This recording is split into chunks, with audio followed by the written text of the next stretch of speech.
bem? Estamos na quarentena, nossa primeira aula gravada. Espero que todos estejam em casa acompanhando as aulas dos professores aqui do Catarinense. Vamos lá, essa é a nossa primeira aula sobre estrutura interna da Terra. A estrutura interna da Terra é uma coisa simples, mas você precisa ter em conta algumas coisas para as próximas aulas que a gente vai levando e vai conhecendo melhor essa parte interior. O nosso planeta é vivo, é como se ele respirasse, como ele se mexesse, como ele literalmente tivesse condições de mudar as suas próprias camadas e fosse literalmente mudando ao passar de milhões e milhões de anos. Nós já tivemos muitas coisas que envolveram inclusive a nossa sociedade moderna, como erupções vulcânicas. Em 2010, por exemplo, a gente já teve uma paradinha de voos. Não é a primeira vez que o número de voos cai muito, dessa vez por uma questão muito diferente, né? Uma questão de vírus, mas vulcões já fizeram a Europa parar em 2010 e a gente começa hoje a tentar entender esse processo, essa parte viva do planeta Terra, essa parte interna que mantém o planeta aquecido e vivo também internamente, beleza? Então aqui tem um esquema bem simples das camadas da Terra e seus elementos, beleza? A camada superior, aonde nós estamos, andamos e pisamos, é chamada de litosfera ou crosta terrestre. Ela tem espessura de 11 quilômetros aproximadamente, um pouco mais, um pouco menos, isso depende muito da região, mas é onde nós estamos. A gente vai ver um pouquinho mais dela de maneira escrita aí para vocês. O manto externo é uma camada logo abaixo dessa superfície. É desse manto externo que sai o magma, que quando ele sai nós chamamos de lava. Né? Lembra bem, é lava, não é larva. Larva é o que tem lá na goiaba, do coró, como dizem os manezinhos aqui de Florianópolis. Beleza? O manto interno já é bem mais próximo, né, do núcleo, já é bem mais próximo do núcleo externo. O manto interno dificilmente chega a vazar para nós aqui. O que vaza para nós é mais a parte do manto externo. O núcleo externo, principalmente formado de ferro derretido. Tá? A maioria dos cientistas hoje concorda, nunca ninguém chegou no núcleo, nunca ninguém esteve lá no núcleo. Tem alguns filmes, até se você quiser assistir agora, tem alguns filmes bem hollywoodianos, O Núcleo, que o início até é bem legal, é bem científico, depois vira bem Hollywood, né? Mas a parte inicial do filme explica bastante coisa sobre os movimentos do magma e do núcleo.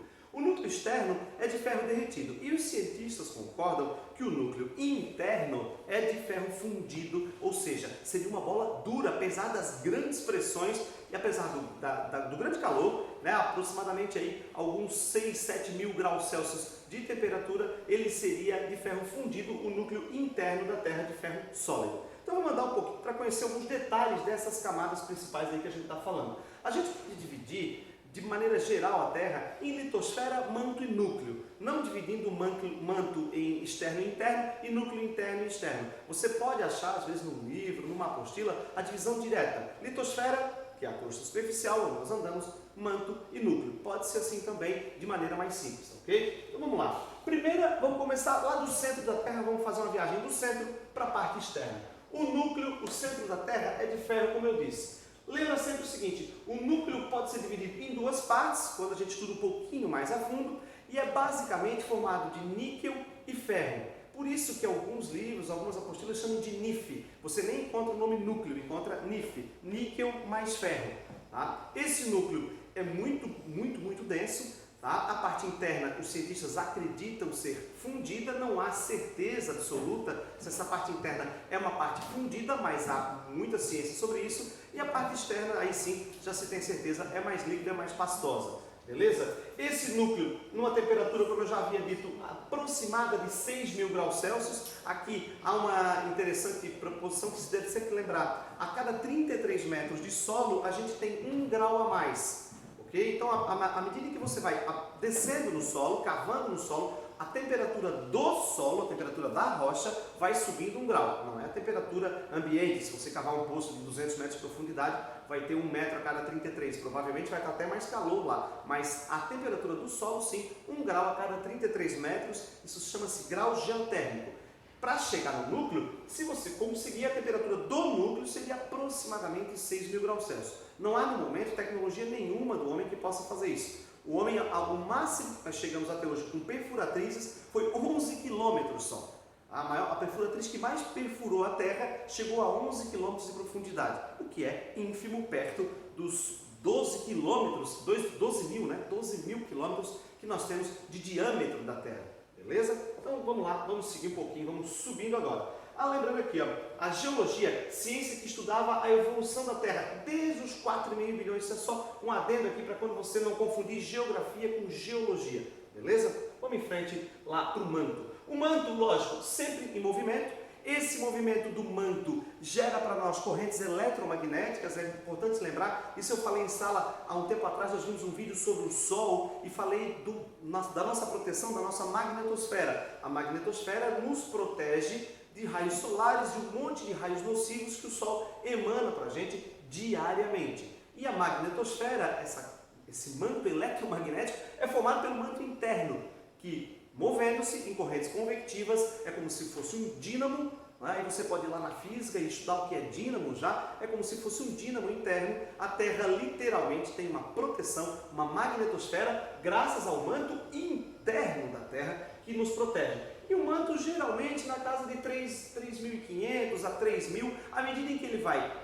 mais aproximando-se da superfície, ele vai ficando cada vez menos quente, a ponto de que a lava, quando sai, lembra que magma é interno, lava é quando sai. A lava, quando sai, está na casa aí entre 900 e 1.100 graus Celsius. Ok? Então, o manto é importantíssimo para a gente, é ele quem gira e faz esses movimentos e propicia que a gente tenha a magnetosfera que nos protege dos raios solares. Olha que interessante, uma coisa interna nos protege externamente.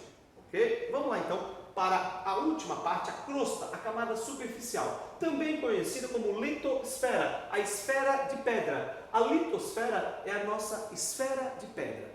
Okay? Ela é onde nós andamos, onde nós produzimos, aonde nós plantamos, onde nós temos nossas pontes e indústrias. A litosfera é importante, ela dá feições de cidades, por exemplo. Nós temos montanhas, planaltos, planícies, cidades onde podemos construir prédios mais altos ou não, graças à composição da litosfera. Veja Paris, o centro de Paris não pode ter prédios altos, não é só por causa da história, é que não cabe prédios altos ali em função da parte de cima da litosfera ser sedimentar, não aguentaria prédios altos. Então muitas vezes a gente pensa, por que aqui tal cidade tem tanto prédio alto e outra evoluiu, mas não tem prédio alto? Dependendo do lugar, não dá para construir.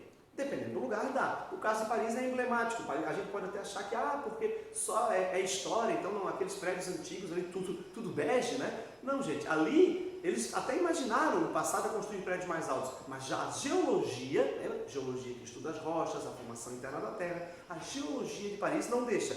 Mais afastado do centro é possível, mas ali no centro não, porque é rocha sedimentar. Veremos aqui em alguns capítulos aí para frente as rochas, galera. Então lembra sempre, essa espessura, como eu tinha dito, é média de 11 km, mas ela varia. Ó. Ela pega algumas áreas com 10 e outras áreas até com 70 km.